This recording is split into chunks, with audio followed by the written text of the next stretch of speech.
삶의 교체로에서 덜커덩거리게 된다. 나는 너무 많이 알거나 너무 모르거나 둘 중 하나인 것이다. 생각하며 사는 삶이란 결코 녹록지 않다. 그때 나는 의미 있는 삶을 사는데 꼭 필요한 것을 내가 이미 알고 있음을 깨달았다. 그게 그리 복잡하지 않다는 것도 나는 알고 있다. 이미 오랫동안 알고 있었다. 그러나 아는 것과 아는 대로 사는 것은 또 다른 문제다. 이제 나의 신조를 소개한다. 어떻게 살 것인지, 무엇을 할 것인지, 어떤 사람이 될 것인지에 대해 내가 정말 알아야 할 모든 것을 나는 유치원에서 배웠다. 지혜는 대학원의 상아탑 꼭대기에 있지 않았다. 유치원의 모래성 속에 있었다.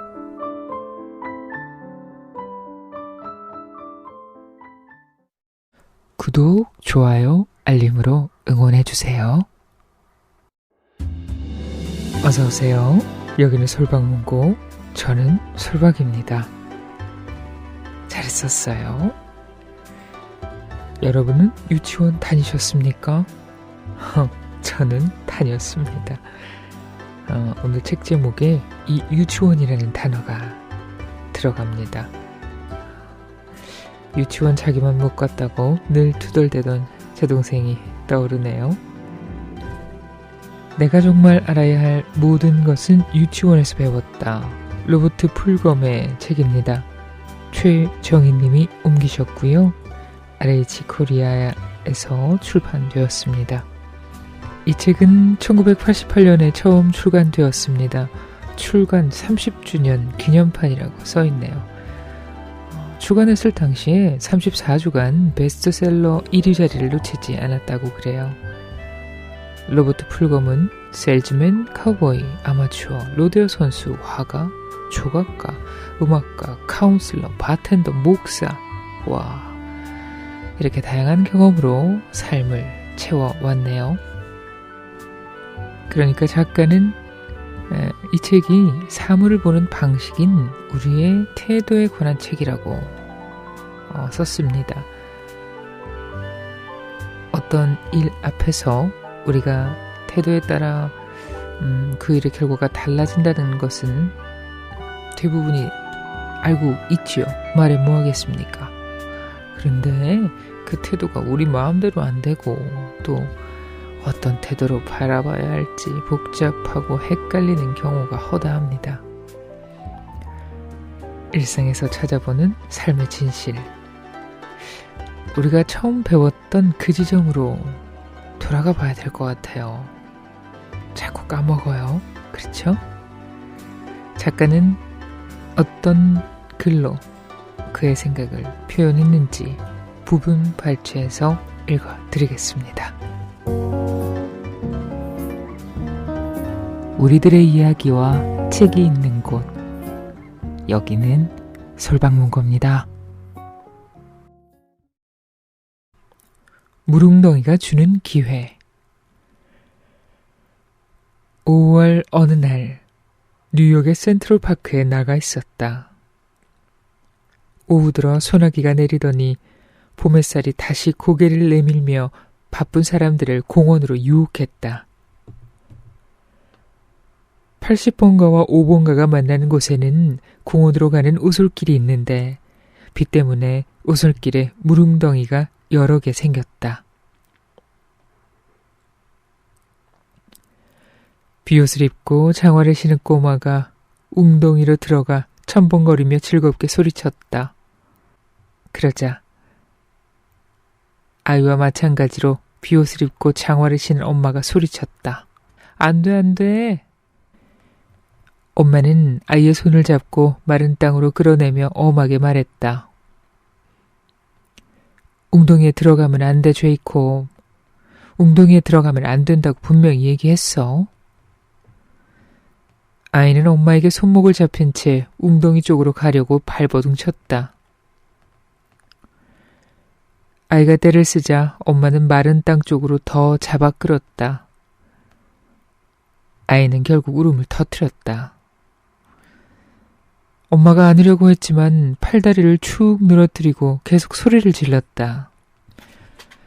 엄마와 아이 모두 상대방이 원하는 것을 모르는 척했다. 슈퍼마켓에서 아이가 먹을 것을 사달라고 조를 때와 비슷한 상황이었다. 아이는 소리 지르는데 선수였다. 엄마는 당황했다. 사람들이 엄마가 아이에게 무슨 짓을 했기에 저러지 하고 생각할까봐 걱정스러웠다. 옷을 잘 차려입은 중년 신사가 벤치에 앉아 이 광경을 지켜보고 있었다. 남자는 날개 모양 구두코에 윤이 난 검은색 가죽 구두를 신었다. 남자, 엄마와 아이 사이에는 큰 웅덩이가 있었다.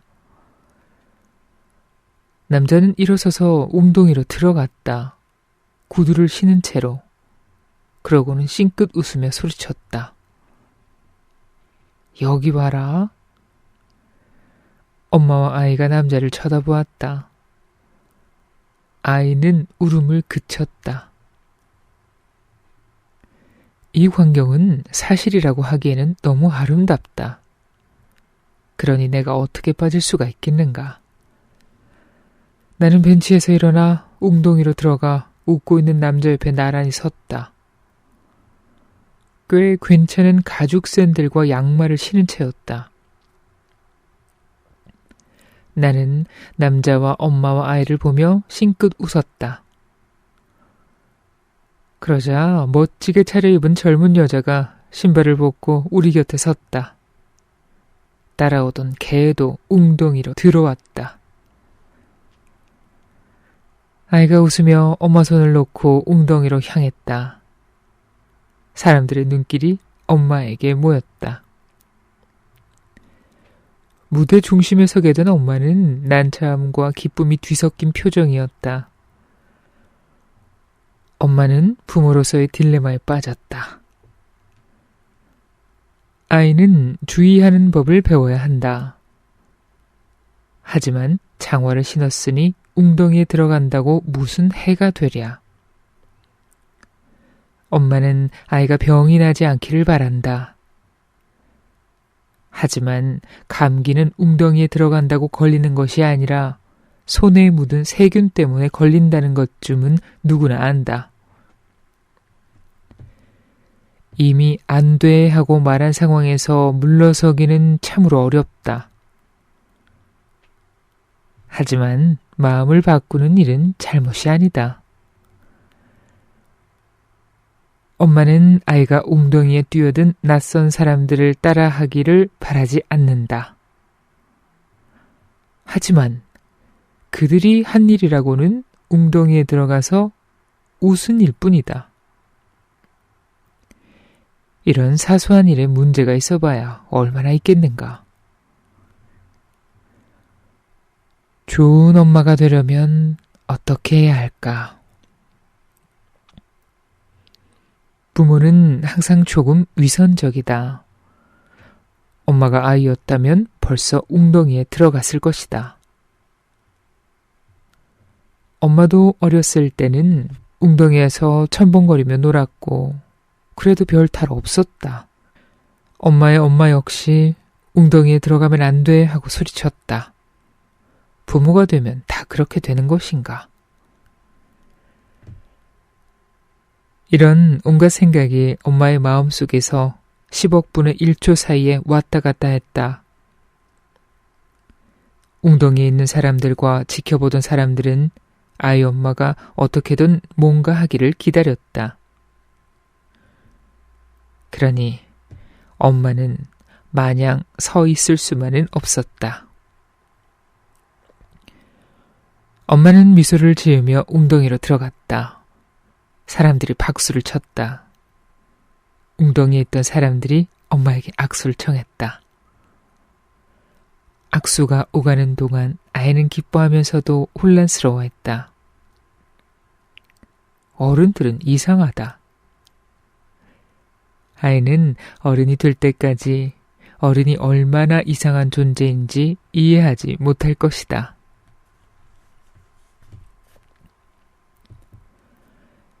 이 이야기가 사실이냐고 묻는다면 글쎄, 그렇기도 하고 아니기도 하다.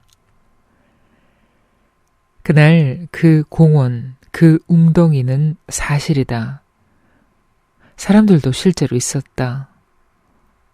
웅덩이에 들어가고 싶은 우리 마음도 진심이었다. 그러나 사실은 엄마가 아이를 끌고 나와서 웅덩이에 들어가면 안 돼 하고 계속 소리를 질렀다. 지켜보던 사람들은 짜증이 나서 엄마와 아이에게 관심을 끄고 저마다 제 일에 몰두했다. 하지만 그런 일이 일어날 수도 있었다. 아니, 마땅히 일어났어야 했다. 웅덩이는 사람들이 젊게 살고 있는지 알아보려는 시험장이었다. 그날 거기 있던 어른들은 모두 그 시험에서 떨어졌다. 다음에 시간이 있을 때 혹은 사정이 괜찮으면 그때는 마음이 시키는 대로 하리라고 생각하며 자리를 뜨는 내 자신이 얼마나 싫었는지 모른다. 때로는 바보 같은 짓이 지혜로운 행동일 수 있다. 그날 오후 늦게 나는 마땅히 했어야 할 일을 하기 위해 다시 그곳에 갔다. 하지만 늦었다. 너무 늦었다. 엄마, 아이, 좋은 사람들, 웅덩이, 기회는 모두 사라지고 없었다.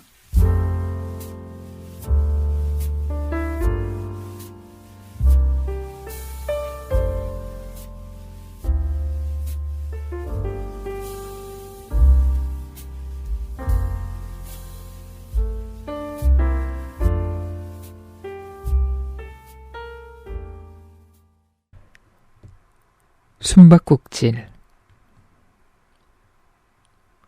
10월의 어느 토요일 저녁 해질 무렵 동네 아이들이 숨바꼭질을 하고 있다. 내가 숨바꼭질을 한 지 얼마나 되었을까? 50년? 어쩌면 그보다 더 오래되었을지도 모른다. 하지만 놀이 방법은 기억한다. 아이들이 끼워주기만 한다면 바로 할 수 있을 것이다. 어른들은 숨바꼭질을 하지 않는다. 적어도 재미로는. 유감스러운 일이다. 어릴 적 여러분 동네에는 아무도 찾지 못할 정도로 잘 숨는 아이가 있었는가? 우리 동네에는 그런 아이가 있었다. 우리는 한참 찾다가 아이를 숨은 곳에 내버려 둔 채 집으로 돌아가곤 했다. 얼마 뒤 아이는 나타나 자기를 끝까지 찾지 않았다고 화를 냈다. 그러면 우리도 놀이에 맞지 않게 너무 꼭꼭 숨었다며 그 아이에게 화를 냈다. 우리는 숨기가 있으면 찾기도 있어야 한다고 말했고, 아이는 숨고 찾는 놀이이지 숨고 포기하는 놀이가 아니라고 따졌다. 우리는 어찌됐든 똑바로 하지 않으면 더는 같이 놀아주지 않을 것이고, 네가 필요하지 않다며 소리를 질렀다. 숨고 찾고 소리 지르는 놀이였다. 하지만 다음번에도 아이는 너무 꼭꼭 숨었다. 어쩌면 지금도 어딘가에 숨어 있을지 모른다. 이 글을 쓰는 동안에도 동네 아이들이 숨바꼭질을 한다. 한 꼬마가 바로 내 창문 아래에 쌓인 낙엽더미 속에 숨어서 오랫동안 버티고 있다. 다른 아이들은 다 찾았고 이 아이만 남았는데 아이들이 서서히 포기하려고 한다. 나는 밖으로 달려나가 아이들에게 꼬마가 숨은 곳을 알려줄까 하고 생각했다. 꼬마가 낙엽 더미에서 뛰어나오도록 낙엽에 불을 지를까 하는 생각도 했다. 끝내는 창밖에 대고 이렇게 소리질렀다. 찾았다. 내 소리에 꼬마는 겁을 먹고 바지에 오줌을 싸며 울면서 집으로 달려가 엄마한테 일렀을 것이다. 때로는 어떻게 하는 게 도와주는 것인지 참으로 모르겠다. 내가 아는 한 사람은 작년에 자신이 암 말기라는 사실을 알게 되었다. 그는 의사였다. 죽음이 어떤 것인지 잘 알았고 자기 때문에 가족과 친구들이 고통받는 걸 원치 않았기에 이 사실을 비밀에 붙였다. 그러고는 죽었다. 사람들은 그를 가리켜 혼자 고통을 감내하다니 얼마나 용기 있는 사람이냐며 감탄했다. 하지만 가족과 친구들은 그가 자신들을 필요로 하지 않고 자신들의 힘을 믿어주지 않은 것에 화를 냈다. 작별 인사도 없이 떠나버린 것에 가슴 아파했다. 그는 너무 잘 숨은 것이다. 들켜주었더라면 놀이를 계속했을 텐데 어른들 방식으로 숨바꼭질을 한 것이다. 숨고 싶은 마음과 들키고 싶은 마음이 있었다. 하지만 들키는 것이 마음 편하지 않았던 것이다. 아무도 몰랐으면 좋겠다. 다른 사람들은 어떻게 생각할까? 다른 사람을 괴롭히고 싶지 않다. 이렇게 생각한 것이다. 나는 숨바꼭질보다 다른 놀이를 더 좋아한다.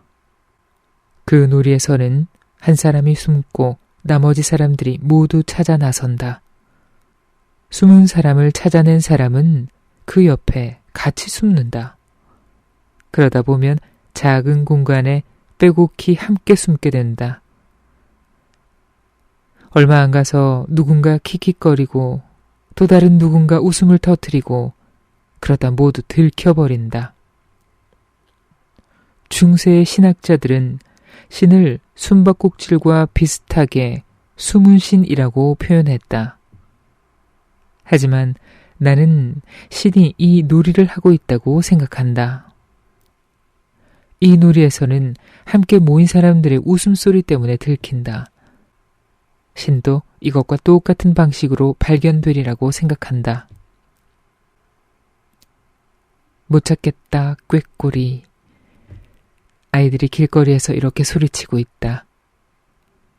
어디 있든 상관없으니 어서 나와. 다시 시작한다. 라는 말이다. 나도 그렇게 말한다. 너무 잘 숨은 사람들에게. 이제 좀 들켜라. 못 찾겠다, 꾀꼬리.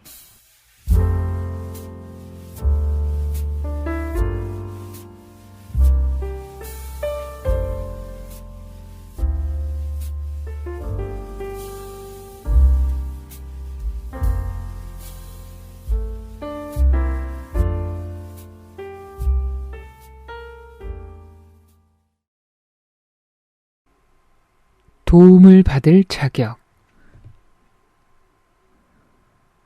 졸업하기 몇 달 전 나는 학업 때문에 바텐더 일을 그만둘 수밖에 없었다. 대학원을 졸업한다고 바로 일자리가 생긴다는 보장도 없었다. 아내와 아기가 있는데 생애 처음으로 땡전 한 푼 없는 처지가 되니 겁이 났다. 나는 학장을 찾아가 사정을 말하고 도움을 청했다. 그는 다시 한번 날 놀라게 했다. 잘 됐군. 좋은 소식이야. 네?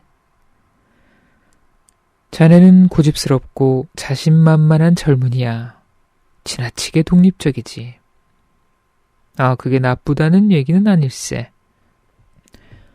하지만 우리는 자네가 언제 어떻게 다른 사람에게 도움을 청해야 할지 모른다고 생각했다네. 도움을 청하는 게 어떤 건지 모른다면 어떻게 다른 사람을 도와주는 목사가 되겠나? 그는 잠시 말을 멈추고 힘있는 그 말이 내 마음속에 자리 잡을 시간을 주었다. 우리가 자네를 도와주겠네. 자네는 도와줄 만한 가치가 있어. 그 전에 내가 방금 한 말을 들었을 때 기분이 어땠는지 생각해보게. 듣기 좋은 말 아닌가? 우리가 자네를 도와주겠네. 자네는 도와줄 가치가 있어. 학장은 두 번째 가르침을 주었다. 그는 내게 예산을 짜오라고 했다. 비서에게 예산서를 내고 이튿날 오면 수표를 주겠다고 했다. 마음이 놓인 나는 집으로 돌아가 공들여 빠듯하고도 합리적인 예산을 짰다. 예산서를 비서에게 내고 이튿날 수표를 받으러 갔다. 미안합니다. 학장님이 학생의 예산서를 승인할 수 없다고 하시네요. 비서가 말했다. 기분이 좋지 않았다. 돈을 너무 많이 요구했나 싶어서 물과 빵만 먹고 집세 내고 생필품만 살 수 있는 액수를 줄여서 예산을 짰다. 비서에게 예산서를 내고 이튿날 다시 가보았지만 수표는 없었다. 미안합니다. 학장님이 학생의 예산서를 아직도 승인할 수 없다고 하시네요. 비서가 말했다. 화가 나고 혼란스럽기도 해서 놓고도 하지 않고 학장실 문을 열고 들어가 불만을 쏟아놓았다. 도와준다고 하셨잖아요. 제가 도울 만한 가치가 있다면서요. 근데 왜 예산을 승인하지 않으십니까?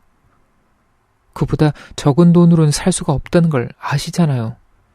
도대체 왜 그러세요? 학장은 미소를 지으며 말했다. 좋아. 아주 좋아. 그 말에 나는 새로운 가르침이 있다는 걸 깨닫고 의자에 털썩 주저앉았다. 이제 흥분이 가셨군. 나와 학교 당국이 자네 예산을 받아들이지 않는 이유를 알고 싶은가? 네. 내 말을 잘 듣게. 자네 예산에는 즐거움을 위한 항목이 하나도 없네. 책, 꽃, 음악, 심지어 시원한 맥주 한잔 할 돈조차 없어. 그리고 다른 사람에게 나눠줄 돈이 한 푼도 들어있지 않아. 우리는 자네 같은 가치관을 지닌 사람은 돕지 않네. 즐거움을 위한 항목이라고? 다른 사람에게 나누어 줄 항목이라고? 나 같은 가치관을 지닌 사람은 돕지 않는다고? 세 번째 가르침이었다. 또 배웠다. 새로 짠 예산서에는 즐거움을 위해 쓸 돈을 충분히 넣었고 학장의 승인도 받았다. 하지만 나는 이 이야기를 다른 사람에게 해주고 나서야 깨달았다. 내가 사람들에게 나누어 줄 수 있는 것은 바로 이 이야기 자체라는 것을.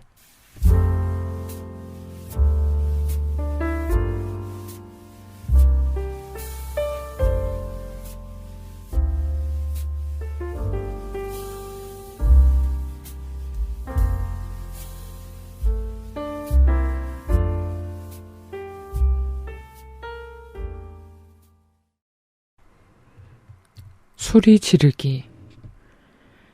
남태평양의 솔로몬 군도에 있는 어떤 마을에서는 독특한 방법으로 나무를 벤다. 나무가 너무 커서 도저히 도끼로 벨 수 없을 때 마을 사람들은 소리를 질러 나무를 쓰러뜨린다. 기사 내용이 사실인지는 장담할 수 없지만 이런 기사를 읽었다는 것은 맹세할 수 있다. 새벽에 특별한 능력을 지닌 남자들이 나무에 올라가 목이 터지도록 나무에 대고 소리를 지른다. 이렇게 30일 동안 하면 나무는 결국 죽어서 쓰러진다. 소리를 질러서 나무의 영혼을 죽이는 원리다. 마을 사람들 말로는 이 방법이 언제나 효과가 있단다. 참으로 불쌍하고 순진한 사람들에다 참으로 기이한 정글의 마법이다. 나무에 대고 소리를 지르다니 얼마나 원시적인가. 현대기술 문명의 혜택을 누리지 못하고 과학적인 사고방식도 없으니 안 된 일이다. 나는 어떤가? 나는 아내에게 소리를 지른다. 전화와 잔디 깎는 기계에 대고 고함을 치고 텔레비전과 신문과 아이들에게도 소리를 지른다. 심지어 하늘을 향해 주먹을 휘두르며 소리 지르는 사람이라고 소문난 적도 있다. 옆집 남자가 자기 차에다 고함을 친다.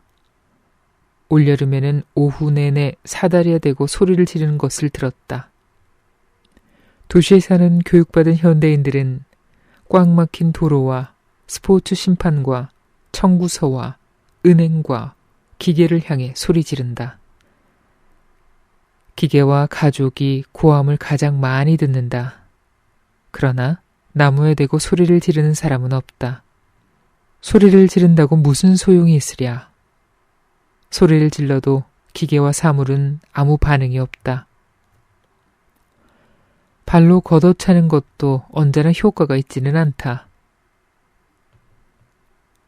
그런데 사람에 관해서는 솔로몬 군도 사람들 말이 맞는 것 같다. 살아있는 것에게 소리를 지르는 일은 영혼을 죽일 수 있다. 막대기와 돌은 우리의 뼈를 부러뜨리지만 말은 우리의 마음을 부러뜨린다.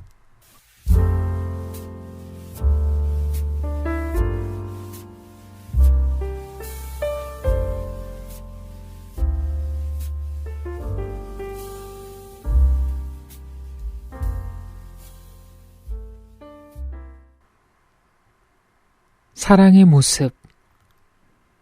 이것은 한때 살았던 집과 사랑에 대한 이야기다. 19세기 말에 지은 낡은 오두막은 길이 끝나는 곳 호숫가에 있었다. 시애틀에서 마차를 타고 울창한 숲을 지나 가파른 언덕을 넘어서 가던 가족의 여름 별장이었다.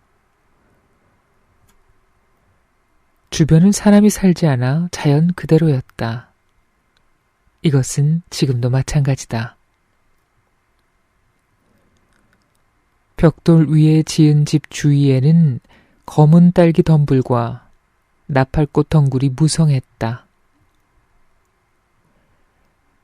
지금은 시내에서 몇 분밖에 안 걸리는 거리지만 그때는 그렇지 않았다. 집 주변은 다람쥐, 토끼, 들고양이 등 들어보기는 했어도 본 적이 없는 동물들의 차지였다. 그리고 너구리가 있었다. 아주 큰 놈들이었다.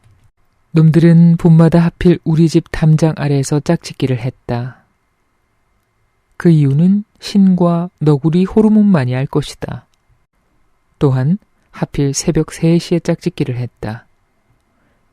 그 이유 역시 신과 너구리 호르몬만이 알겠지. 새벽 3시에 너구리들이 짝짓기하는 것을 보지 못했다면 삶의 가장 놀라운 순간을 경험하지 못했다고 할 수 있다. 그것은 정말 흔치 않은 일이다. 밤에 고양이가 싸우는 소리를 들은 적이 있다면 그것과 비슷하다고 생각하면 된다. 거기에 음량과 강렬함을 10배로 높여보라. 흔히 말하는 관능적이고 에로틱한 소리가 아니라 소방차의 사이렌 소리와 비슷하다. 나는 놈들의 짝짓기를 처음 본 날을 기억한다. 도저히 잠을 잘 수가 없어서 일어났다. 그냥 잠에서 깬 것이 아니라 정말로 벌떡 일어났다. 3피트, 약 1미터 정도나 펄쩍 뛰면서 일어나는 바람에 이불까지 딸려 올라왔다. 마음을 가다듬어 새 아드레날린 수치에 적응한 뒤 손전등을 들고 밖으로 나가 담장 아래를 들여다보았다. 암컷 너구리와 그 짝이 구석에서 송곳니를 드러낸 채 상대를 향해 으르렁거리고 있었다. 몸은 진흙과 피로 범벅이 되어 조금도 매력적으로 보이지 않았다. 내 존재도 밝은 불빛도 그들의 본능을 막지 못했다. 으르렁거리고 지저대고 소리 지르면서 열정적인 만남은 사납게 계속되었다. 내가 보는 앞에서 일은 최고조에 달했고 마침내 둘은 떨어졌다. 그들은 부끄러움이 없었다. 해야 할 일을 하고는 멍하게 풀어진 눈으로 그곳을 떠났다. 다음에 일어날 알 수 없는 일을 준비하는 의미로 털을 가다듬으며 나는 비를 맞고 한참 앉아 있었다. 불빛은 아직도 미래의 장소를 비추고 있었다. 나는 생각했다. 왜 사랑과 삶은 그토록 큰 고통과 긴장과 지저분함과 함께인가? 여러분에게 묻는다. 왜 그런가? 나는 바로 위 침대에서 자고 있는 사랑하는 아내에 대해, 그리고 우리 두 사람이 냈을 애정어린 갈등의 소리에 대해 생각했다. 너구리는 남편과 아내가 한밤중에 다투는 소리를 듣고 어떤 결론을 내렸을지 궁금하다. 당신이 나를 진짜 사랑한다면 목욕탕을 그렇게 지저분하게 쓰지는 않을 거야. 그래? 그럼 나도 할 말이 있지. 왜 사랑은 쉽지 않은가? 나도 모르겠다. 너구리도 말이 없다. 네, 낭독을 들으셨습니다. 삶의 진실을 바라보는 저자의 태도가 어떠십니까?